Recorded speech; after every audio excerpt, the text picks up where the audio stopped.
So Kaleb likes to look nice and juicy. Next time, we're going to do it so that you do one half and then let me try to replicate and do the other half next time. I think that would be funny. Like that sounds like a disaster. In today's video, I'll be showing you how to color your dark circles, groom your brows, and do a little bit of boy makeup. So we will start with color correction with Danessa Myricks, and then we'll move on to concealer with Natasha Denona. I'll show you how to even out your complexion with House Labs, and then we'll do a little bit of brow gel. Starting out with color correction, this is Danessa Myricks Color Fix in the shade Carrot Cake. You want to take a look at the tone that's underneath your eye. So if you take a look at Kaleb's eye on this side, you can see that his veins and coloration or discoloration are a little blue, kind of purple-ish. So on the color wheel, the color that is the exact opposite of that is orange. So for Kaleb, I chose to use this color because it directly cancels out the blue undertone in his under eyes. So when you pick a brush to apply your product, you want to pick something that fits within the crevices of your eye. You don't want anything that's too big that overwhelms the eye area because you want to keep this application really precise. And you don't want anything that is too small because it won't spread out the product enough. So I picked this brush by Sephora. That is the perfect shape to fit right into what I call the pit of darkness right here. A brush makes a difference in application, but as far as blending, like your hands are the best tool. So I like to apply with the brush and then go in with my hand and blend and press the product in. And you can see that the warmth of my hand blurs the product. So you still have a little wash of color, but it's not overly saturated. I have never color corrected, so this is all things I need to write down. Add that to the list. Add it. There are multiple brushes you can use for the under eye. You can even use a brush that is not for concealer. You just want to make sure that you find something that fits the shape of your eye. But if you really want to be precise, you can place it with this one. It's flat, so it really doesn't do a great job at blending, but it places the product really well. This one was perfect because it has kind of like a bevel, so you can place and blend. So now that we have Kaleb's under eyes color corrected, we're going in with the concealer. So same thing with like color correction. You want to find a shade that matches as close as possible to your under eye. This is the Natasha Denona. This is P2. The P in this one stands for pink. And like if you look at Kaleb's like chest and like his neck, you can see a little bit of like pink undertones and redness, even though he is olive. So I went for a concealer that matches his undertone. So if you're in between two, you're better off going down or up a shade? No. So if you are in between shades, it's always best to either mix or go slightly darker. You never want to go lighter when you are trying to correct discoloration. I really like to either take the wand and then apply it on the back of my hand and then use a brush to pick up the product and really saturate the brush in the product. Or you can dab your finger and use your finger. That allows you to control how much product you're using on the face because we want this to be undetectable. The whole goal of this is to not look like you're wearing makeup. This brush is number 19 by Sephora Collection. And I'm using patting motions on this just to press on the product and not move the color correcting underneath it. You don't want to go in and swipe. You don't want to buff because that's just going to disrupt the color corrector that we did underneath. And I'm taking this color outside of the area that we color corrected. And I'm hitting like around his nose where he has a little bit of redness. And then also over the top of the cheek where he also has a bit of redness. And then taking my finger and pressing the product into the skin.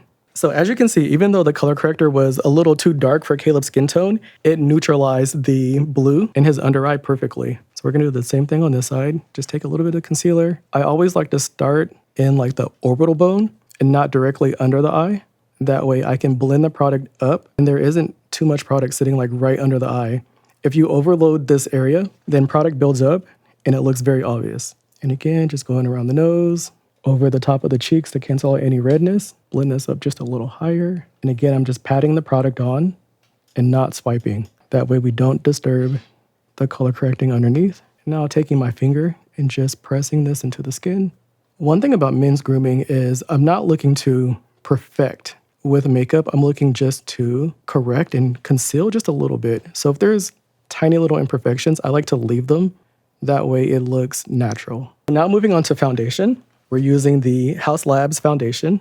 And again, I went with a color that was close to Kaleb's face. So you'll always be a little lighter on your neck. You never want to use this as a guide for your foundation shade because your chin blocks your neck so it doesn't get a lot of sun. It's always a little lighter.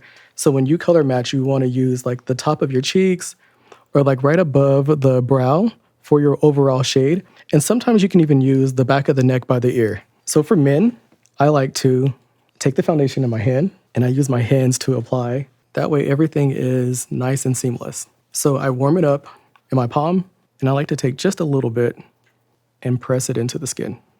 And Kaleb has quite a bit of facial hair, but if he didn't or his facial hair was like shorter, then you can go in and like really massage this into the skin. I'm just pressing this into the skin, I'm not rubbing. And then to blend the edges, I like to rub to kind of shear it out. And again, this is just to keep the skin looking natural and not too like overwhelmed.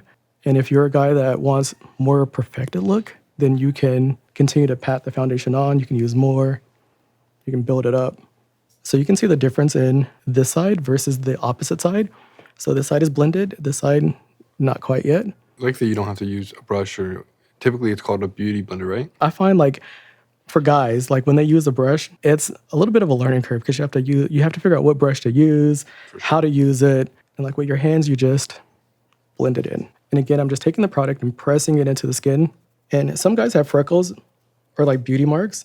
And if you want those to show through, then you just take your hand and you swipe over them and it removes some of the product. That way you can allow them to show through. And Kaleb, you said your skin type is kind of... Usually I would say it's a little dry. A little dry. So I prep Kaleb's skin off camera with the moisturizer. And since he's a little dry, I don't want to take away that moisture. So I will show you how to set this in place without powders. That way we're not absorbing any of the moisture. As I mentioned before, Kaleb's skin is dry. So we really want to maintain the luminosity and like the moisture level on the skin. So to set Kaleb, I'm using Danessa Myricks Yummy Skin, the liquid blurring balm, which is essentially a powder, but in liquid form. Spraying this directly on the puff. And I like to really saturate it and then take the puff and make sure that the product is married into the puff. And you can go directly on the face and set like this, but I like to pick up just a tiny bit of foundation and I like to press that with the setting spray into the skin to set. The less you use, the more luminous the skin would be. The more you use, the more matte the skin would be. If you're a guy and you really don't know where to start, but you want to kind of dabble in makeup or a little concealer, I say always start with a tinted moisturizer. You can never go wrong with something that is sheer and hydrating. Do you consider tinted sunscreen to be makeup or skincare? Because a lot of people online argue about that. I consider it to be both. Okay. Because it's tinted, so it has a little element of makeup, but you know, obviously it's sunscreen, so it is skincare. True. That's also a good place to start as well too, if you've never used any foundation or concealer and you want to. Because it does have color and it teaches you how to apply and blend before you move on to something a little heavier like foundation or concealer. I think the first thing that I tried was actually concealer sticks. A lot of brands, a lot of concealer brands have like a stick version. It's super easy to just put it over a pimple or any type of blemish you have, and you just dab it with your finger, kind of how he said. So I'll show you another option for setting the face. If you're a guy that's a little more oily, especially in the T-zone, I'm using one size translucent powder on a brush, and I'm just pressing this into the T-zone. Can I ask you a question? Yeah. What is the T-zone?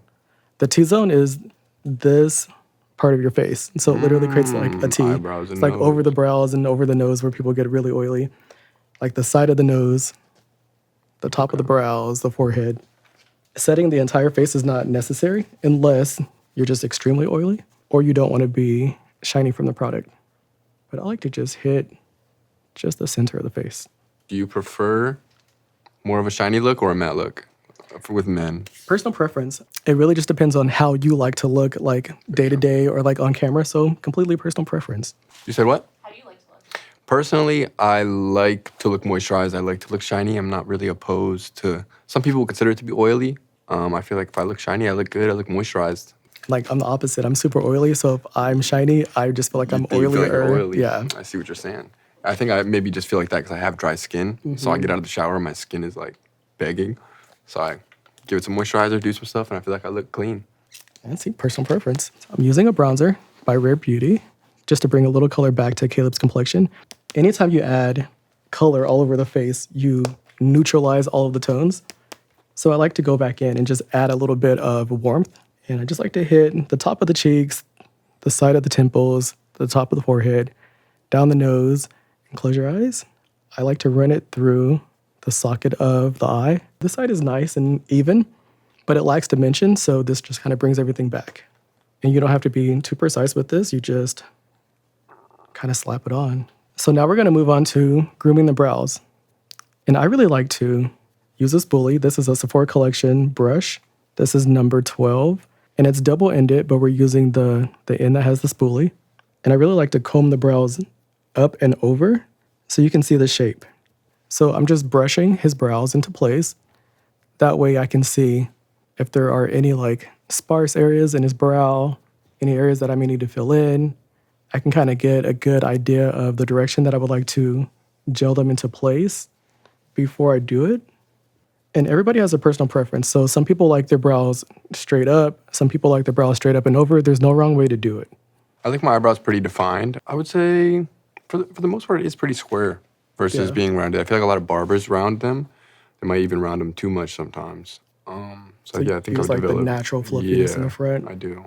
So now we're going to add brow gel. I'll be using the Anastasia Beverly Hills brow gel. This is the Brow Freeze. And this also comes with a spoolie, but this spoolie is bigger than this one. So this is for grooming the brows, and this one is for applying product. This one also comes with two sides. So you'll see like this side is flat. This side has a brush on it. This side has longer hairs for people who have like brows like Kaleb's. This one has shorter brushes for brows like mine, very short. So I'm using the side that has the longer bristles, just comb through Kaleb's brows. And pro tip, for somebody who has brows that are extremely full, if you back comb the brow first, it applies more product to the brow. It looks crazy at first, but it allows you to really get in there and saturate the brow with product. And then you can comb it in the direction that you want the brows to lay. And again, I'm just kind of sticking to the natural way that Kaleb's brows grow, up and over. So if you're at a point where you don't want to add more product, but you want to continue grooming the brows, take your spoolie with no product on it before your brows dry and just comb through to perfect the shape. So same thing on this side. Brow gel is a really great way to kind of get into makeup without wearing makeup because it's invisible. Nobody will know that you have your brows gelled except for you, but it also allows you to just kind of groom and pamper yourself without diving into color. I found that people like sometimes feel like they have thin eyebrows or they want to have thicker eyebrows, and it's not that easy to just grow thicker eyebrows. So eyebrow gel is the way to do it. I think if you can just fluff them up, do whatever style you like.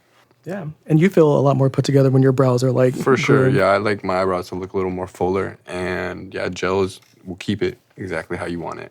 Yeah, I think brow gel is like the mascara for men. That's very true. I can see that.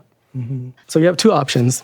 We're going to set the face. You can use something that is matte, like the Danessa Myricks Blurring Balm liquid. Or if you want the more hydrated look, you can use the Caudalie. So Kaleb likes to look nice and juicy. So we're gonna stick to that and use a little bit of the Caudalie to just spray. Close your eyes. Smells good.